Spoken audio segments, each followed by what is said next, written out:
Welcome back to question number 9 बच्चों। देखिएगा given क्या है। Find the LCM of these three terms, these four terms.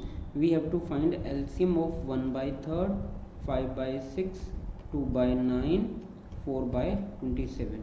देखिए आपने क्या करना होगा, अगर इनका एलसीएम मैंने बताना है तो एलसीएम निकलता कैसे है। LCM will be equal to upper terms का आपने एलसीएम निकालना, दे आर 1, 5, 2 एंड 4। नीचे वाले टर्म्स का आप लोगों ने यहाँ पे HCF निकालना होगा, दे आर 3, 6, 9 एंड 27। तो ठीक है बच्चों, ऊपर वाले टर्म का अगर मैं एलसीएम निकालता हूँ तो 1 एंड 5 का एलसीएम 5, 5 एंड 2 का मेरे पास 10, 10 एंड 4 का मेरे पास रहेगा 20।